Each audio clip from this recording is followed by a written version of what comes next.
Guys எப்படியோ விடாமுயற்சி விஸ்வரூபி வெற்றி மாதிரி விழுந்துருச்சு காய்ஸ். இங்கே பாருங்க கொண்டா நான் அவ்வளோ நேரம் அடிச்சு இப்போதாங்க பலன் கிடச்சிருக்கு. அந்த இடத்துல டொப்புன்னு விழுந்துச்சு காய்ஸ். செம்ம மாங்காய் ருசி செம்மையாக இருக்குல்ல, பாட்டு செம்மையாக இருக்குது. அப்புறம் பார்த்தீங்கன்னா 3 மாங்காய் ஃப்ரெஷ்ஷான மாங்காய் பாருங்க, எல்லாம் ஃப்ரெஷ்ஷான மாங்காய். எல்லாமே கடையில் வாங்கலாமே, நம்ம வீட்டிலே ஏற்படுறாங்க. ஏன் கடையில் பணம் வேஸ்ட் பண்ணி எனக்கு அப்படியே கடிச்சு சாப்பிடணும் போல இருக்குது. ஆனால் எங்களுக்கு மிளகாத்தூள் போட்டு சாப்பிட்டா நல்லா இருக்கும்.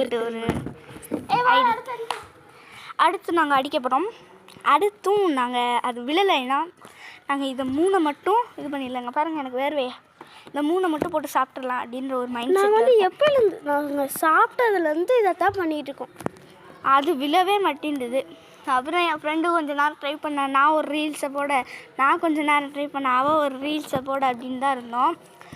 இப்போ ஒரே ஒரு நிமிஷம் பண்ணிட்டு வந்துடலாம் வாங்க அப்படின்னு சொல்லிட்டு இப்படி வச்சாச்சு. எப்பயுமே நமக்கு பலனாக இருக்கணும்.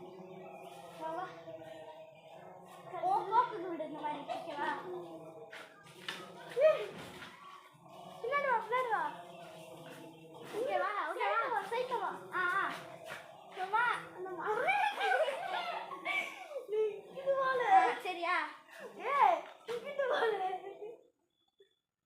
ஓகேவா அப்படின்ட்டு அவ போட்டுட்டே இங்கிட்டு வா, கீழே இங்கே வா அப்படியா, அப்போதான் உனக்கு கேட்கும். இங்கிட்டு வாழ, நல்லா தள்ளி வாழ, இங்கே தள்ளி வா. அப்படின்னா நீ விட்டு தான் ஆகணும், வேறு வழி இல்லை. உங்கள் தாத்தா வைக்கணுமா? தாத்தா மாங்காய் அப்படின்ட்டாங்க, நீங்கள் வச்சுக்கணும்.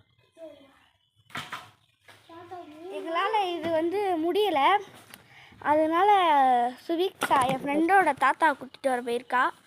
அவங்க தாத்தா வந்தோன்னு நான் அப்புறமா ஒரு வீடியோ போடுறேன்.